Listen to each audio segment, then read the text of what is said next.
Graça e paz, amados, sejam todos bem-vindos a mais um dia da nossa campanha 70 vezes 7. Estamos estudando o amor e o perdão de Deus, um livro da Bíblia por dia. E hoje chegamos à Epístola aos Filipenses. O autor, o apóstolo Paulo, escreveu para os filipenses provavelmente enquanto ele estava preso em Roma, no ano 61, 62 depois de Cristo. E eu queria que você entendesse um pouco sobre a cidade de Filipos, sobre quem era aquele povo. Filipos era uma cidade histórica.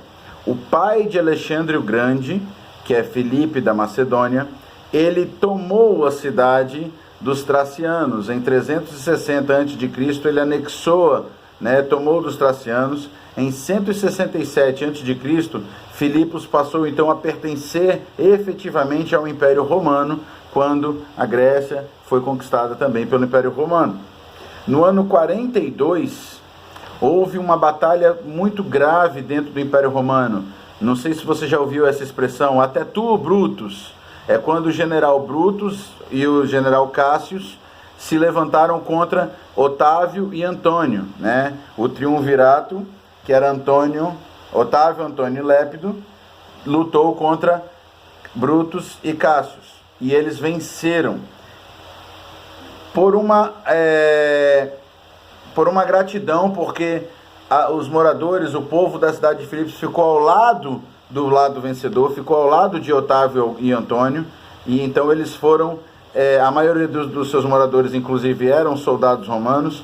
Eles receberam então o direito de serem romanos, não somente romanos como aqueles que compravam o seu direito de ser um cidadão romano, mas agora a própria Filipos, ela era território romano. Quem indicava os magistrados da cidade era Roma. Eles viviam e eles foram embelezados, era uma mini Roma, a verdade é essa. Otávio Augusto dá a eles o direito de serem ius italicum, ou seja, terem o direito italiano, o direito romano ao seu dispor.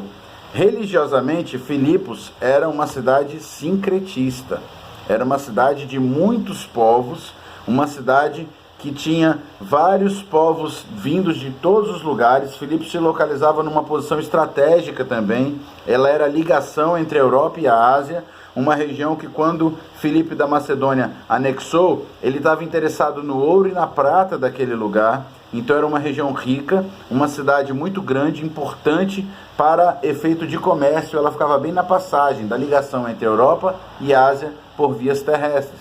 Então, ela possuía muitos povos.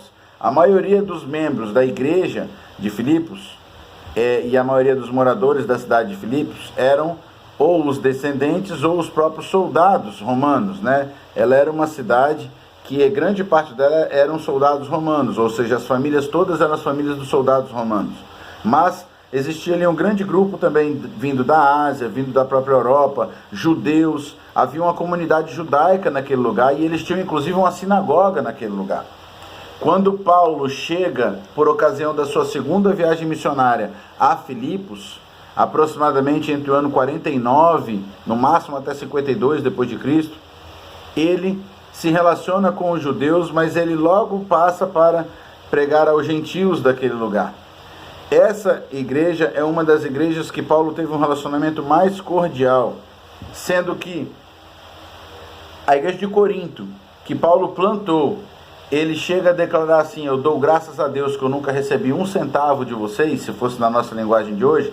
Já para a igreja de Filipos, Paulo declara que por 2 vezes, eles ouvindo falar da situação que Paulo estava, mandaram donativos, ofertas, mandaram entregar para Paulo, e ele não teve necessidade de nada. Então, Paulo tinha um carinho muito grande por essa igreja. Ao mesmo tempo, a igreja de Filipos, ela não parecia estar passando por grandes heresias judaizantes, ela não enfrentou esse tipo de problema. Então Paulo trata desses assuntos mais de uma forma de: olha, cuidado, que vocês não venham a ser enganados. Mas uma coisa Paulo percebe ao falar à igreja de Filipos: eles estavam muito tristes, muito preocupados com aqueles que estavam sendo mortos e principalmente com a prisão de Paulo. Então Paulo escreve para a igreja, mostrando que a humildade e as tribulações eram partes integrantes da vida do cristão e que ele mesmo estava feliz. Um dos temas maiores nós vamos ver da epístola é alegrai-vos. Outra vez eu vos digo, alegrai-vos. Paulo, ele se defende, da acusação de que ele não era apóstolo, e ele já se defende até de uma forma preventiva sobre essas acusações que vinham fazendo em todas as cidades, mas a verdade é que ele vai tratar diretamente com aquele povo. É na verdade uma carta de agradecimento, é um testemunho do amor de Paulo e da gratidão de Paulo pelos irmãos de Filipos. Não há uma única citação do Antigo Testamento, citação direta do Antigo Testamento na carta. Em compensação, a palavra alegria e suas várias formas, alegrai-vos, estejam alegres, ela acontece muitas vezes na carta. Mas além de tudo isso, Filipenses é uma das cartas mais cristológicas, a passagem mais profunda falando sobre Jesus de todo o Novo Testamento, tirando obviamente os evangelhos, quando nós queremos dizer mais cristológico, eu não estou falando daqueles que narraram a própria vida do Senhor Jesus. Mas Filipenses narrou a missão, a humildade, a kenosis. O que é isso? Lá no capítulo 2 de Filipenses, a partir do verso 5, ele começa dizendo, olha, tenham em vocês o mesmo sentimento que estava em Jesus, porque ele, existindo em forma de Deus, não usurpou ser igual a Deus, antes ele a si mesmo se esvaziou, assumiu a forma de homem, e em semelhança de homem assumiu a forma de servo, e sendo servo foi obediente até a morte, e morte de cruz. Ou seja, ele mostra essa kenosis, esse esvaziamento.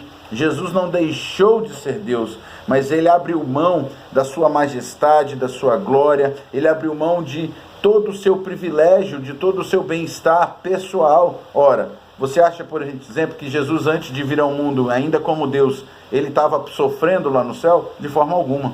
Mas ele abriu mão de tudo que ele tinha à sua disposição e veio padecer no nosso lugar, de uma forma humilde, sendo obediente até a morte. Então, a carta aos Filipenses, ela nos mostra essa passagem tão linda, e depois ela continua dizendo, pelo que Deus exaltou sobremaneira, ele deu um nome que está em cima de todo nome, para que ao nome de Jesus todo joelho se dobre. Nós precisamos entender o tamanho da missão e o tamanho da vitória que o nosso Senhor Jesus derramou naquela cruz e obteve naquela cruz. No texto de Filipenses, como eu já disse, 2 temas são básicos. O primeiro é o Evangelho. Paulo vai tratar sobre a questão do sofrimento, a questão das tribulações, a questão das dificuldades da vida, mas por amor ao Evangelho, como fruto do Evangelho.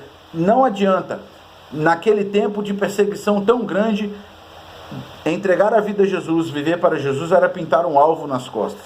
E a menos do que nós podemos imaginar, então eles ficavam tristes, não. Paulo vai dizer, olha, vamos batalhar ainda mais pelo Evangelho. Ele menciona 9 vezes a palavra Evangelho, no sentido das boas novas, da vida realmente para Jesus. Ele diz assim, viver na comunhão do Evangelho, capítulo 1, verso 5, a confirmação do Evangelho, 1, verso 7, trabalha pelo progresso do Evangelho, pela defesa do Evangelho, versículo 16, viver de maneira digna do Evangelho, capítulo 1, versículo 27, lutando unânimes, é preciso haver concordância pela fé evangélica, versículo 27, servindo ao Evangelho, capítulo 2, verso 22, lutando na causa do Evangelho, capítulo 4, verso 3, e também fala dos primeiros dias do Evangelho, capítulo 4, verso 15. Paulo trata isso mostrando que esse é um termo, é um compromisso, é um corpo de fé. Não há nenhuma definição específica o que é o Evangelho, as boas novas, a salvação, Jesus morreu na cruz. Mas ele está dizendo assim, olha, ela exprime essencialmente o aspecto histórico e pessoal de Jesus, porque ele foi obediente até a morte, e morte de cruz. E por isso nós podemos ter a justiça que procede de Deus, mediante a fé em Cristo Jesus. Está lá no capítulo 3, verso 9. Então, essa primeira é a boa notícia, o Evangelho. Jesus morreu por nós e agora nós podemos ser da justiça de Deus. E o segundo tema da epístola é, sem dúvida, a alegria. Sem dúvida. Ele diz, olha, alegrai-vos. Paulo se regozijava ao lembrar dos filipenses, do seu amor, do seu cuidado. Ele estava lá na prisão e ele de repente recebe a visita de um enviado deles para que pudesse salvar, suprir as suas necessidades, agasalho, mantimentos. Olha que bênção. Ele se sentiu amado, ele se sentiu lembrado, ele não se sentiu sozinho, ainda que estivesse preso. E isso teve um impacto profundo no coração e na vida de Paulo. E eu gostaria de que você pudesse pensar nesse momento sobre isso. Meus irmãos, o amor e o perdão de Deus foram derramados sobre nossas vidas. Não é para que nós venhamos agora viver sozinhos, sabendo que existe um amor e o perdão. Foi para que nós pudéssemos viver em amor e em perdão, tanto para com Deus quanto para os nossos irmãos, para a convivência, para os outros que também recebem ou que receberão pela instrumentalidade, pela nossa própria vida, que já entendeu a mensagem de Cristo. Se a alegria é um tema muito forte, ele vai dizer alegrai-vos, outra vez eu vos digo alegrai-vos. Ele diz o viver para mim é Cristo e o morrer é lucro. Mas se o viver na carne me der fruto, então eu vou viver, eu vou passar. Mas eu faço tudo isso por amor de vós. Eu vou sofrer tudo que eu tenho para sofrer por amor de vós. Está lá no verso 24 do capítulo 1 de Filipenses. Mas a alegria e o próprio Evangelho, que são os dois temas da carta, eles são temas incipientes, temas que vão circundar a parte principal. E você vai ver na carta aos Filipenses uma excessiva utilização de Paulo do termo em Cristo. Ele começa dizendo a todos os santos em Cristo, depois ele diz, olha, até o dia de Jesus Cristo, depois ele fala a afeição de Jesus Cristo, depois ele continua dizendo por Jesus Cristo, e ele começa no versículo 13, ele fala, de maneira que as minhas prisões em Cristo, verdade é que alguns pregam a Cristo por inveja, mas tanto faz, desde que eles anunciem a Cristo. Paulo está se gloriando, está feliz, contanto que Cristo seja anunciado. Depois ele diz, olha, com toda a confiança, Cristo será, tanto agora como sempre, engrandecido, porque para mim o viver é Cristo e o morrer é lucro. Eu tenho desejo de partir, Paulo diz, e estar com Cristo, porque afinal de contas a vida de Paulo era tormenta, perseguição, prisões. Ele diz, eu espero um dia quando eu esteja com Cristo, mas ele sabia que ainda havia trabalho a fazer aqui. Para que a vossa glória aumente por mim em Cristo Jesus. Isso só no capítulo 1, eu já li para vocês. Depois ele fala no 27, o Evangelho de Cristo. No verso 29 ele diz, em relação a Cristo.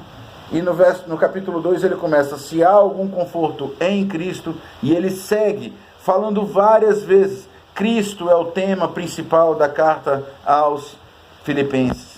Na verdade, Cristo é a razão da alegria. Cristo é o Evangelho, Ele é a verdadeira boa nova. Foi pelo sacrifício de Cristo, é por Ele, para Ele e dele todas as coisas. E o amor e o perdão de Deus são derramados em Cristo Jesus.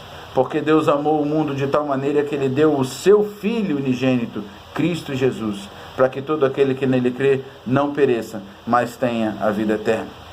Eu espero do fundo do meu coração que essa alegria que vem acima de qualquer situação ruim, qualquer notícia, qualquer prisão. Paulo tinha sido já apedrejado, preso, ele estava preso, ele estava com a sua liberdade tolhida, ele tinha algemas ligadas, ele estava preso, mas ele declara a alegria em Cristo, porque afinal de contas,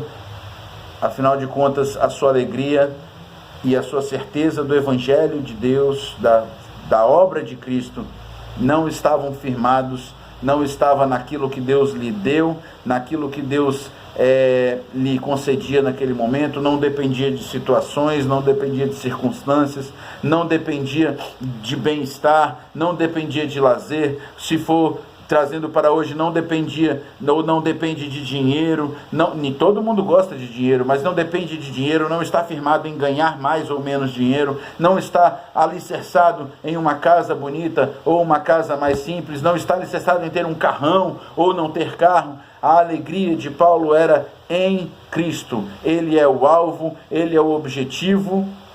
Por isso ele nos dá uma declaração no finalzinho do seu evangelho, que eu não posso encerrar sem ler para você. Paulo diz: olha, esteja bem atento, você, aqui em São Miguel do Iguaçu, ou em qualquer lugar onde estiver me ouvindo, hoje ou depois, quando a gravação se tornar disponível para você. Paulo vai dizer lá no capítulo 4, o fruto do amor e perdão de Deus ensinou a Paulo o seguinte: olha, eu muito me regozijei no Senhor, versículo 10, porque eu pude reviver finalmente a vossa lembrança de mim, porque vocês já tinham se lembrado de mim e não tinham tido ainda oportunidade de estar comigo, mas agora não por necessidade, porque eu já aprendi a me contentar com tudo. Olha o que Paulo vai dizer, e que seja um recado para a sua vida, que seja um recado para a minha vida, que nós possamos aprender a realmente alicerçar a nossa alegria, o nosso amor, a nossa vida em Cristo. Ele diz: eu não digo isso por necessidade, porque eu já aprendi a contentar-me com o que eu tenho. Eu sei estar abatido, eu sei ter abundância, eu sei de toda maneira, em todas as coisas, eu estou instruído, tanto a ter fartura, quanto a ter fome, tanto a ter abundância, quanto a padecer necessidade. Posso todas as coisas naquele que me fortalece. Que esse seja o lema da sua vida. Que você tenha muito firme, muito específico na sua vida a certeza, a razão de quem é aquele que te fortalece, e você pode todas as coisas, pode passar dificuldades ou pode ter abundância. Está firmado a nossa alegria em Cristo, e por isso ninguém pode tirar. Que Deus nos abençoe. Amém.